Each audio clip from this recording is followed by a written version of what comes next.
Hello students, today in this video we are going to learn about the applications of Ampere circuital law. In the previous video we had seen the first application of Ampere circuital law, and that is magnetic field due to infinitely long straight conductor. In this conductor, I current was flowing in the conductor and it was of infinite length. What we had done is we had followed 6 steps of Ampere circuital law. That is, first of all what we have to do is, जब भी हमें कोई एक conductor मिलेगा, current carrying conductor मिलेगा, तो उस current carrying conductor को हमें एक एम्पीरियन लूप में क्लोज करना होगा. So this was the Amperian loop, and in this Amperian loop we have closed this conductor, and for straight conductor we have to assume Amperian loop as circular. This is the first step. Second step is we need to see the direction of the magnetic field due to the straight conductor, which we can identify due to with the help of right hand thumb rule. After that, we have to see the direction of the DL element, and the DL element must be taken on the Amperian loop only. So here we can see that the direction of magnetic field and the direction of the Amperian loop element is same, and that is the angle between them was 0 degree. After that, what we have to do is we have to apply the Ampere circuital law, and the Ampere circuital law says that B dot dl vector is equal to mu naught I, and we have to do the closed line integral of B dot dl, and this value is equal to mu naught I, where I is the current threading or passing through that loop. Here the current is passing only single time, that's why we have taken the current as I. If the current passes through this loop by n times, then instead of I would have written Ni. Just we have integrated the DL element, and after integration we got the value as L, and the limit is from, as we have to cover the whole Amperian loop, so the limit will be from 0 to 2 pi r, and this must be equal to mu naught I, and we reached to the result, and that is B is equal to mu naught I upon 2 pi r. So this is the formula of magnetic field, and this formula we had also seen with the help of Biot-Savart's law. Biot-Savart's law in our previous videos. Today we are going to learn one more interesting topic, that is magnetic field due to a straight current carrying solenoid. What is a solenoid? As you can see in the picture, that any conductor, when it is in the helical form, when we have made it in the helical form and a current is flowing through this uh, conductor of I amount, then this is called as a current carrying solenoid. So in this solenoid, we have to find the magnetic field. So how to find the magnetic field due to a current carrying solenoid? Today we are going to learn in this video. So what I am going to do is, I am going to draw a solenoid, current carrying solenoid.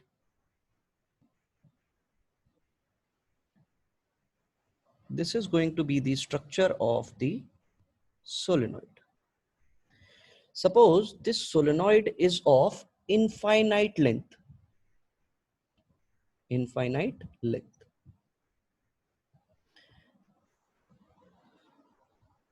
In this solenoid, I amount of current has been flown, और वो जो current flow करेगा वो कुछ इसी तरीके से flow करेगा बेटा.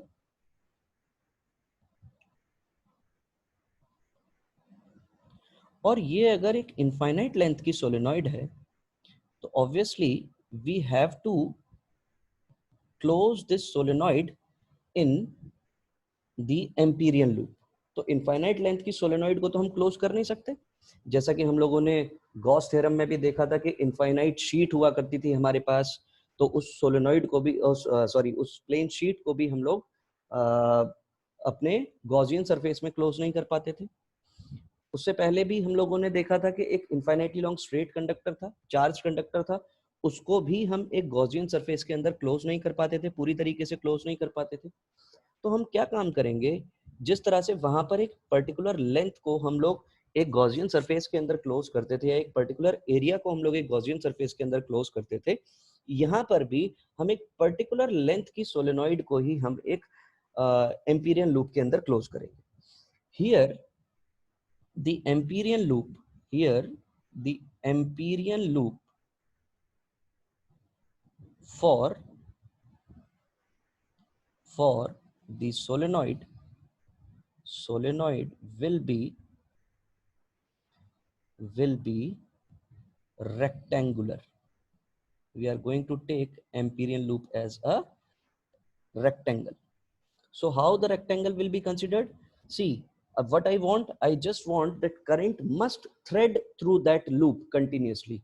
So for current to thread through that loop, what we have to assume? We have to assume a loop in such a manner that it enter in the loop and it comes out from the loop, and then again the current enters in the loop and then comes out, then enter, then comes out. We have to assume the loop of such kind. So in this, some part of the loop will be inside the solenoid and some part will be outside the solenoid. Then only the current will thread through that loop.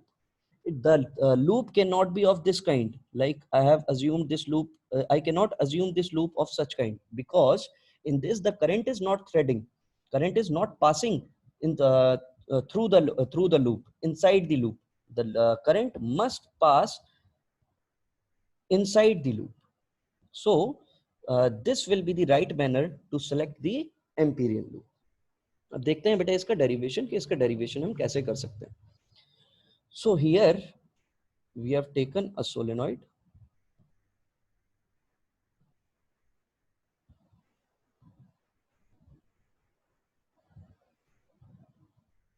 This is a solenoid and a current of I amount is flowing. और current इसी तरीके से thread होगा. ये सब जगह पर इसकी रेडियस बिल्कुल बराबर है. ये फ्री हैंड से ड्रॉ किया है बेटा, इसलिए ये चीज आपको बराबर नहीं दिख रही है, but it should be of equal size. इसकी हर जगह पर हर एक लूप की जो रेडियस होगी, that radius will be constant, uniform through out the solenoid. Now first step we are going to follow is we are going to close this solenoid, a particular part of this infinitely long current carrying solenoid, in a in a Amperian loop. So what I have assumed is, I have assumed, suppose this is my Amperian loop, and if this is my Amperian loop, I'm naming it as A, B, C, D as a loop. Now the second step is to determine the direction of magnetic field. When we use the right hand thumb rule, we'll come to know that the magnetic field will be in such a manner. This will be the direction of magnetic field. This is magnetic field B. Now what I have to do is, this is the second step. Now I have to apply the third step, that I have to see the direction of DL element as well as the angle between the magnetic field and the DL element कितना होगा. तो अगर मैं यहाँ पर एक DL element assume करूँ, और DL element हम कैसे assume कर सकते हैं, जैसे अब यहाँ पर हमें DL element हर जगह पर अलग अलग assume करना पड़ेगा. क्यों अलग अलग assume करना पड़ेगा? बिकॉज AB बिल्कुल यूनिफॉर्म है, फिर BC जो है वो दूसरी डायरेक्शन में, CD जो है हमारा वो दूसरी डायरेक्शन में, और फिर DA हमारा दूसरी डायरेक्शन में. सपोज ये जो रेक्टेंगुलर लूप है, इस लूप की हमने लेंथ मान ली कितनी है, इस लूप की लेंथ है L. और इस AB पर हमने क्या काम किया, ये जो हमारा AB है, यहाँ पर अगर मैं एक DL एलिमेंट अज्यूम करूंगा तो वो DL एलिमेंट मुझे ऐसे ही अज्यूम करना पड़ेगा. दिस इज DL 1 नाम दे देते हैं इसको. BC पर अगर मुझे DL एलिमेंट अज्यूम करना पड़ेगा तो इसी तरीके से अज्यूम करना पड़ेगा, and this will B DL2 नाम दे देते हैं इसको. यहाँ पर अगर मुझे DL एलिमेंट अज्यूम करना पड़ेगा तो इसी तरह से अज्यूम करना पड़ेगा, और इसको मैंने नाम दे दिया DL3 और इसको मैंने नाम दे दिया बेटा DL4. Now if I'll see the angle between B and DL, अगर मैं B और DL के बीच में एंगल देखूं तो B एंड DL1 के बीच में जो एंगल है वो एंगल है हमारा 0 डिग्री। B एंड DL2 के बीच में जो हमारा एंगल है वो आप देखेंगे 90 डिग्री है। B एंड DL3 के बीच में आप एंगल देखेंगे वो हमारा 180 डिग्री मान सकते हैं। B एंड DL4 के बीच में जो हमारा एंगल होगा वो एंगल भी हमें 90 डिग्री मिलेगा। मतलब हमारी ये तीसरी कंडीशन हमने आइडेंटिफाई कर ली, तीसरा स्टेप हमने आइडेंटिफाई कर लिया कि हमें हर एक के बीच में क्या देखना था, जितने भी DL एलिमेंट्स होंगे उनके बीच में हमें एंगल आइडेंटिफाई करना पड़ेगा। Now we have to apply the formula. तो हमें तो पूरी क्लोज्ड लूप के अक्रॉस BDL निकालना है, और वो क्लोज्ड लूप क्या है हमारे पास, ABCD। तो ABCD का B.DL अगर मुझे निकालना होगा तो वो मैं कैसे निकाल पाऊंगा, integration of AB B.DL1 integration of BC B.DL2 integration of BC के बाद CD B.DL3 and the last one is integration of dA, and this will be B.DL4. सो अगर मैं हर एक पार्ट का अलग अलग अगर मैं इंटीग्रेशन करूंगा तो ये जो भी इंटीग्रेशन आएगा, इसका जो भी इंटीग्रेशन, इसका जो भी इंटीग्रेशन, यही मुझे पूरी की पूरी क्लोज्ड लूप का लाइन इंटीग्रल दे देगा। जब मुझे ये क्लोज्ड लूप का लाइन इंटीग्रल प्रोवाइड करेगा बेटा, तो अब हम क्या काम कर सकते हैं। अब देखो सिंपल सी बात कि जो भी ये हमारी मैग्नेटिक फील्ड है ये इनफाइनाइटली, जो भी ये हमारी सोलेनॉइड थी ये इनफाइनाइट लेंथ की थी। अगर इनफाइनाइट लेंथ की है तो ऑब्वियस सी बात है मैग्नेटिक फील्ड जो होगी वो बिल्कुल स्ट्रेट डायरेक्शन में होगी, और स्ट्रेट डायरेक्शन में होगी तो कोई भी चीज अगर एक स्ट्रेट लाइन है तो स्ट्रेट लाइन होने के बाद वो कभी भी कर्व अगर फॉर्म करेगी तो वो इनफाइनाइट रेडियस का कर्व होगा। मतलब ये जो भी अगर सर्कल बनाने की कोशिश करेगी हमारी मैग्नेटिक फील्ड, तो ये क्या होगा, एक इनफाइनाइट रेडियस का कर्व होगा। इतनी बात हमें ध्यान रखनी है। तो सिंपल सी बात, ये जो हमारा CD एलिमेंट है, ये CD एलिमेंट हमारा क्या है, CD element is outside the magnetic field.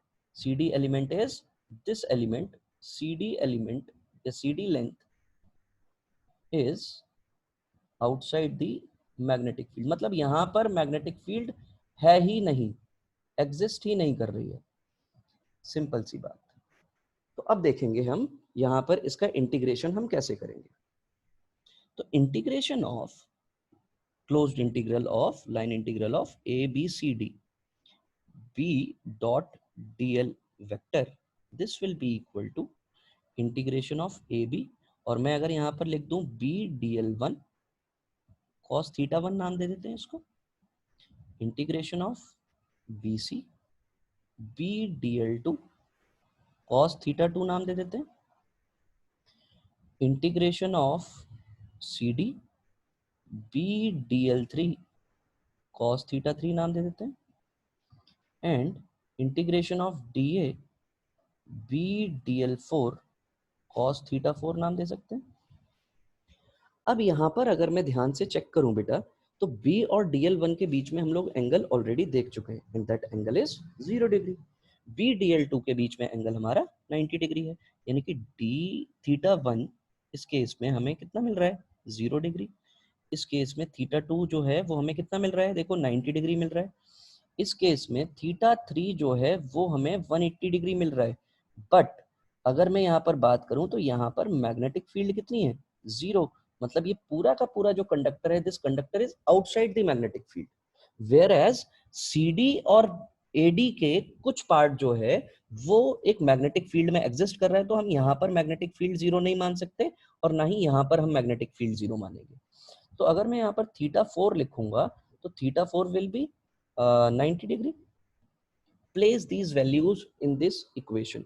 तो अगर मैं ये सारी की सारी वैल्यूज को प्लेस करूं तो मुझे एक रिजल्ट मिलेगा। देखो क्या रिजल्ट मिलेगा, integration of close line integral of ABCD B.DL vector, this must be equal to integration of AB BDL1 cos 0 degree, integration of BC BDL2 cos 90 degree, integration of B D L three cos 180 degree, और यहाँ पर B भी हमारा zero है। ये हमारी कौन सी वाली लूप थी? A B B C C D plus integration of D A B D L four cos 90 degree.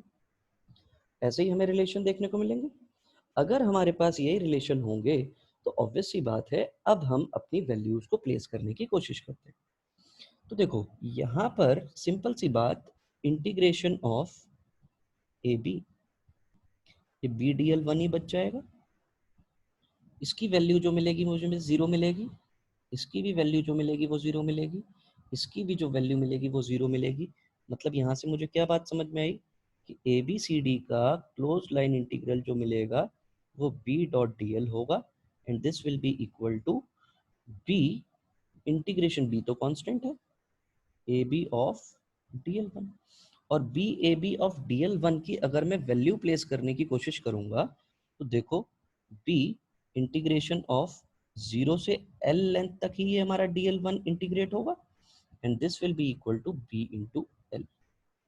तो यानी कि integral B dot D L की वैल्यू आ गई मेरे पास B L, and this B L value integration of A B C D of B dot D L is equal to हमें क्या मिला? बी एल के बराबर मिला।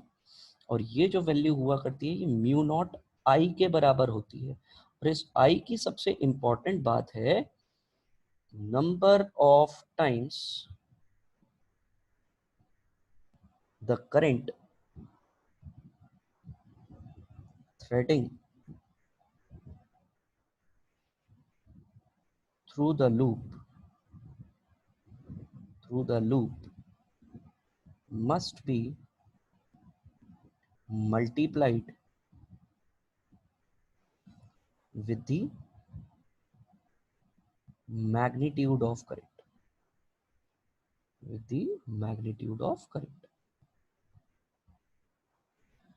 तो सिंपल सी बात, यहाँ पर ये जो हमारी लूप है बेटा, अगर मैं यहाँ पर ये मान लूँ, क्या अज्यूम कर लूँ कि जो भी ये हमारी एम्पीरियन लूप है, इस एम्पीरियन लूप में total capital n number of turns है।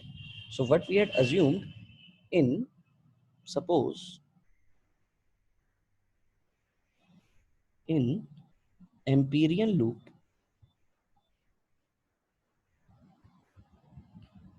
total number of turns are capital N।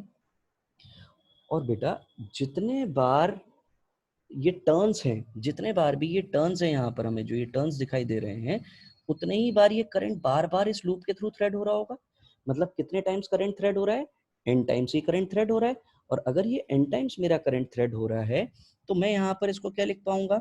मैं यहाँ पर लिख पाऊंगा कि BL जो होगा this must be equal to mu not capital N into आई।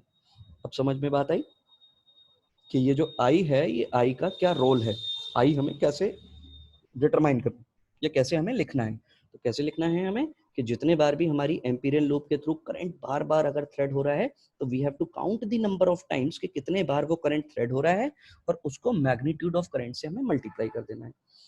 जैसे ही हमने इसको मल्टीप्लाई किया तो ऑब्वियस सी बात है हमें यहाँ पर चीज क्या मिल गई? B इज इक्वल टू हमें मिल जाएगा mu not N I by L.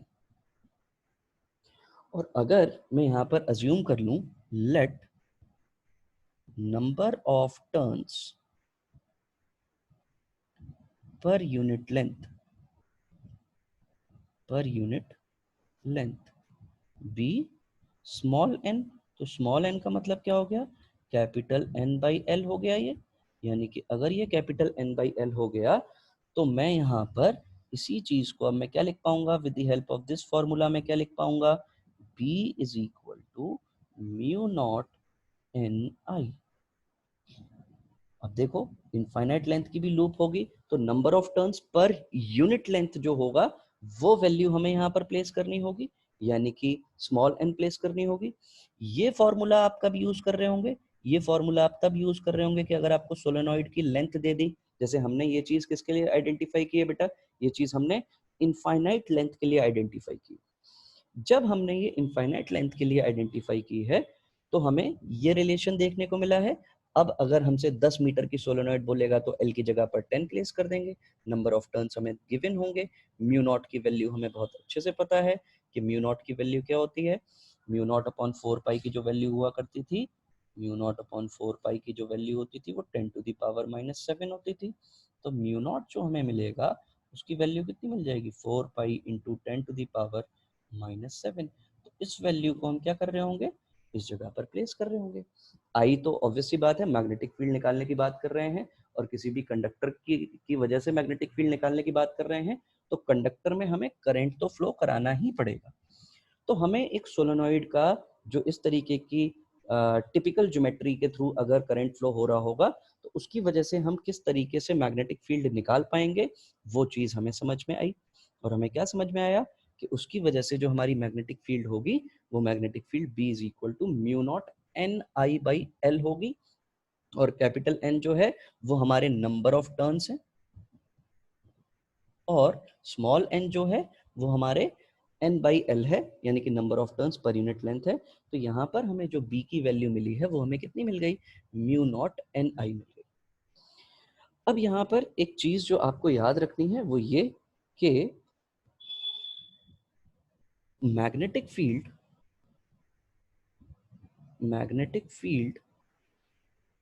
at the ends of the current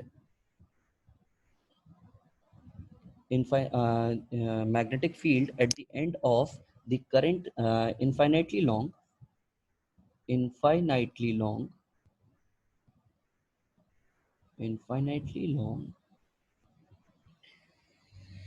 current carrying solenoid will be half of जो भी आपने मैग्नेटिक फील्ड निकाली वो बेटा हाफ हो जाया करती है। कितनी हो जाती है, हाफ। तो जो भी हमारी मैग्नेटिक फील्ड होगी, जैसे अगर ये हमारी एक सोलेनॉइड है और इस सोलेनॉइड के कहीं पर भी अगर बीच में अगर किसी भी पॉइंट पर अगर हमसे पूछेगा तो यहाँ पर जो भी हमारी मैग्नेटिक फील्ड रहने वाली है वो मैग्नेटिक फील्ड हमारी B is equal to mu naught NI/L रहने वाली है। लेकिन जो इसके एंड्स होंगे, एंड्स पर यही चीज क्या रहने वाली है, एंड्स पर अगर हम चेक करेंगे तो एंड्स पर, इन दोनों एंड्स पर हमें जो मैग्नेटिक फील्ड मिलेगी वो हाफ मिलती है। तो ये चीज हमें ये रिलेशन ध्यान रखना है, कितनी मिलेगी, हाफ। तो अगर मैं इसका ग्राफ बनाने की कोशिश करूं तो ऑब्वियस सी बात है ये रहा सपोज सेंटर और ये हमारी डिस्टेंस एक्सिस। तो जो ये है हमारा एक एंड, ये है हमारा एक दूसरा एंड। तो जैसे ही यहां से लेकर यहां तक तो मैग्नेटिक फील्ड हमें कितनी मिलेगी, ये मैग्नेटिक फील्ड वर्सेस डिस्टेंस के बीच में ग्राफ बना रहे हैं। तो यहाँ पर तो हमें मैग्नेटिक फील्ड बिल्कुल फिक्स मिलेगी और वो कितनी मिलेगी हमें, यहाँ पर हमें मैग्नेटिक फील्ड मिलेगी B is equal to mu naught NI/L मिलेगी। और जैसे ही हम इसके एंड पर पहुंचेंगे ये हमारी जो मैग्नेटिक फील्ड है ये मैग्नेटिक फील्ड हाफ हो जाएगी। मतलब यहाँ पर हमें ये मैग्नेटिक फील्ड कितनी मिल रही होगी, at the end of the solenoid this point is the end of solenoid, this is also the end of solenoid। और एंड्स पर अगर हम मैग्नेटिक फील्ड देखेंगे तो हाफ म्यू नॉट NI/L हो जाएगी। तो सिंपल सी बात ये कि हमें बस इतनी सी बात ध्यान रखनी है कि एंड्स पर इसकी वैल्यू हाफ हो जाया करती है और बाकी अगर कहीं पर भी यहाँ पर कहीं पर भी अगर मुझसे मैग्नेटिक फील्ड पूछेगा तो उस हर एक पॉइंट पर जो मुझे मैग्नेटिक फील्ड मिलेगी वो मैग्नेटिक फील्ड मुझे B is equal to mu not capital NI/L मिलेगी। तो ये था ये थी हमारी दूसरी application, that is magnetic field due to a straight current carrying solenoid of infinite length. तो ये चीज हमें समझ में आई बहुत अच्छे से। अब हम लोग देखते हैं इसकी तीसरी एप्लीकेशन, और वही हमारी जो तीसरी एप्लीकेशन है वही इसकी लास्ट एप्लीकेशन है बेटा, and that application is magnetic field due to a toroidal solenoid. What do we mean by a toroidal solenoid? किसी भी सोलेनॉइड को आप एक सर्कुलर फॉर्म में अगर कन्वर्ट करते हैं, जैसा कि आपको डायग्राम दिखाई दे रहा है, इसको अगर आप सर्कुलर फॉर्म में अगर कन्वर्ट कर लेते हैं तो इसको हम टोरॉइड बोलते हैं। क्या बोलते हैं? टोरॉइड। फिर से हमें वही काम करना पड़ेगा।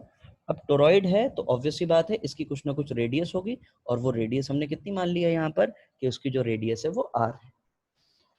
सबसे पहला काम, ये टोरॉइड है तो ये आई अमाउंट का करंट ऐसे ही फ्लो होता हुआ जाएगा, और ये फ्लो होता हुआ इसी तरह से फ्लो हो रहा होगा। ये देखो इसी तरह से फ्लो होता हुआ जाएगा। अगर मैं हर जगह पर इसके एरोज बना दूं तो वो एरोज आप समझ रहे होंगे कि किस तरीके से आपको वो एरोज दिखाई देंगे। तो these will be the direction of current flow, this will be the direction of current flow। और यहाँ पर अगर आप किसी भी जगह पर मैग्नेटिक फील्ड निकालेंगे तो हर जगह पर मैग्नेटिक फील्ड की डायरेक्शन आपको डिफरेंट मिलती चली जाएगी, और जो भी आपकी मैग्नेटिक फील्ड होगी वो मैग्नेटिक फील्ड आपकी कैसी होगी? वो मैग्नेटिक फील्ड आपकी सर्कुलर दिखेगी। आपको कैसी दिखाई देगी? सर्कुलर। तो जब आपको मैग्नेटिक फील्ड सर्कुलर दिखाई देगी तो सिंपल सी बात कि हर जगह पर हर एक इंस्टेंट पर इसकी मैग्नेटिक फील्ड की डायरेक्शन क्या होगी? हर एक इंस्टेंट पर इसकी मैग्नेटिक फील्ड की डायरेक्शन डिफरेंट मिलेगी। यहाँ पर ये डायरेक्शन, यहाँ पर ये डायरेक्शन, यहाँ पर ये डायरेक्शन, यहाँ पर ये डायरेक्शन, हर जगह पर आपको मैग्नेटिक फील्ड की डायरेक्शन अलग अलग मिलेगी।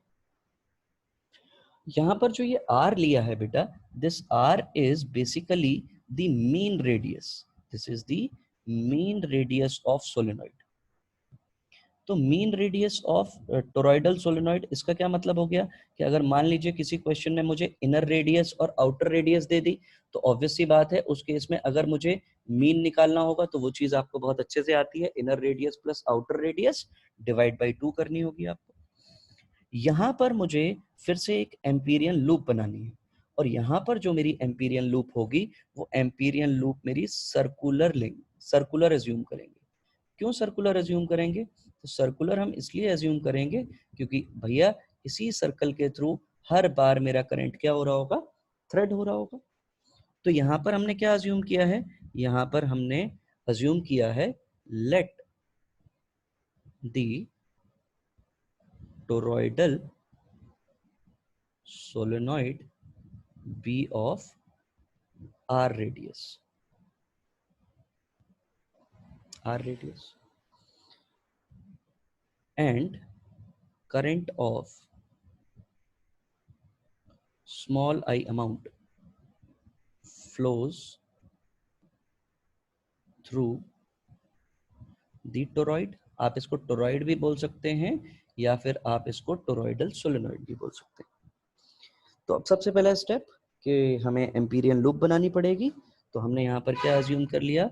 Let the Amperian loop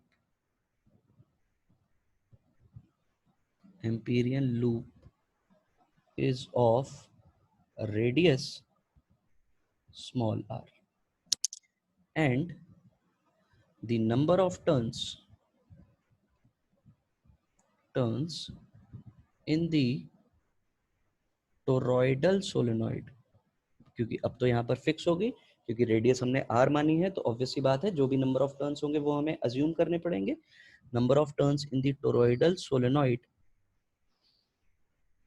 B capital N.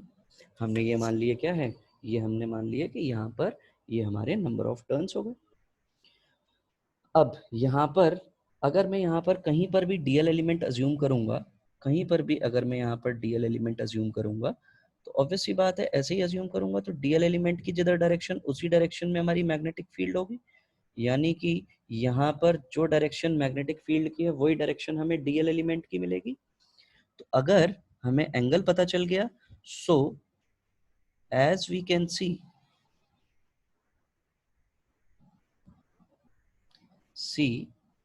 That magnetic field will be circular, magnetic field will be circular by using right hand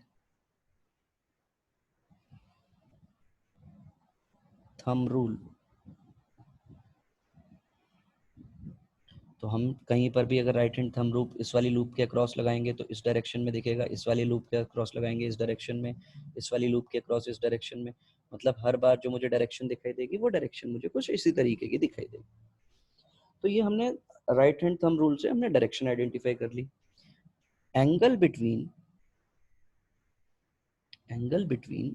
B and DL, B vector and DL vector will be 0 degree. ये हमें दिखाई दे रहा है बेटा कि कितना होगा, ये 0 डिग्री होगा। तो अगर ये एंगल 0 डिग्री हो गया तो एंगल हमने आइडेंटिफाई कर लिया, मैग्नेटिक फील्ड की डायरेक्शन निकालनी थी वो भी हमने निकाल ली, एम्पीरियल लूप बनानी थी वो भी हमने निकाल ली। अब हमें सीधे सीधे फॉर्मूला अप्लाई करना है। और अगर मैं यहाँ पर फॉर्मूला अप्लाई करूँ तो देखो फॉर्मूला कैसे अप्लाई करेंगे, integration of B dot DL will be equal to mu naught I। तो B तो कांस्टेंट रहने वाला है, DL सॉरी पहले एंगल देख लें हम लोग, B डॉट DL है यानी कि B DL cos theta, this is equal to mu naught I लिख पाएंगे। तो B तो अपना कांस्टेंट है, DL आ जाएगा, cos 0 होता है अपना 1, म्यू नॉट I के बारे में भी देखेंगे। I के लिए हम इसको अब सीधे सीधे यहाँ पर कैपिटल NI भी लिख सकते हैं। क्या लिख सकते हैं हम लोग, capital NI, because we know that how many times the current is threading through the loop, capital N times, जितने नंबर ऑफ टर्न्स होंगे उतने टाइम्स ही हमारा करंट थ्रेड हो रहा है। तो अगर मैं इसको कैपिटल I लिख लूं फॉर्मूले में, क्योंकि मैंने स्मॉल I इसको अज्यूम किया था, तो ऑब्वियसली बात है मैं इस फॉर्मूले में इसको क्या लिख लूं, फॉर्मूले में सपोज कैपिटल I मान लेते हैं। तो अगर ये कैपिटल I है, ये भी हमारा कैपिटल I है, तो कैपिटल I की वैल्यू क्या हो जाएगी, NI हो जाएगी। तो B इंटीग्रेशन अब हमें करना है DL का, and this will be equal to mu naught NI। B into DL, इसका इंटीग्रेशन कहाँ से कहाँ करना पड़ेगा, जो हमारी पूरी एम्पीरियन लूप सेलेक्ट हो जाए, 0 से लेकर 2 पाई R तक सेलेक्ट करना पड़ेगा, यानी कि B into 2 pi R, this will be equal to mu naught NI होगा, यानी कि B की जो वैल्यू हो गई वो कितनी हो गई हमारे पास, mu naught NI upon 2 pi R। और देखो ये 2 पाई R क्या सरकमफरेंस है हमारा, ऑब्वियस सी बात है। तो लेंथ ऑफ टोरॉइडल सोलेनॉइड कितनी होगी, लेंथ ऑफ टोरॉइडल सोलेनॉइड, वो जो वैल्यू होगी वो हमारी 2 पाई R होगी। तो अगर मैं L is equal to 2 pi R मान लूँ तो कोई दिक्कत वाली बात नहीं है, यानी कि यहाँ पर हमें जो B मिलेगा, B will be mu naught NI by L लिख सकते हैं हम। तो देखो फिर से हमें वही फॉर्मूला मिल गया। तो यहाँ पर एक और चीज अज्यूम कर दें, let small n be the number of turns per unit length, और अगर हमने small n be the number of turns per unit length मान लिया है, तो b हम यहाँ पर भी क्या लिख पाएंगे, म्यू नॉट NI ही लिख पाएंगे, not NI। So this will be the formula for toroidal solenoid. यहाँ पर बस ध्यान में रखने वाली बात ये है, इस L की जगह पर, जैसे L वहाँ पर जो हमारी सोलेनॉइड थी, नॉर्मल सोलेनॉइड थी, वहाँ पर L जो थी वो लेंथ थी, यहाँ पर भी L लेंथ है, लेकिन L हमारी लेंथ हम कैसे निकाल पा रहे हैं, L हम अपनी लेंथ ऐसे निकाल पा रहे हैं कि जो भी हमारी सरकमफरेंस है किसका, सोलेनॉइड का, मीन रेडियस के अकॉर्डिंग जो भी हमारा सरकमफरेंस आ रहा है उसके अकॉर्डिंग हम उसकी लेंथ बता पा रहे हैं। और वो जो लेंथ आ रही है वो लेंथ हमारी कितनी आ रही है, लेंथ हमारी L is equal to 2 pi R आ रही है। तो बस इतनी सी बात हमें इसमें ध्यान रखनी है। तो ये हमारा डेरिवेशन था टोरॉइडल सोलेनॉइड का। ये हमें 3 एप्लीकेशंस हमें देखनी है, और बोर्ड में अक्सर आपको सोलेनॉइड और टोरॉइडल सोलेनॉइड का डेरिवेशन आपसे पूछा जाता है, और या फिर इन पर बेस्ड आपको न्यूमेरिकल या फिर कंसेप्चुअल क्वेश्चंस पूछे जाएंगे।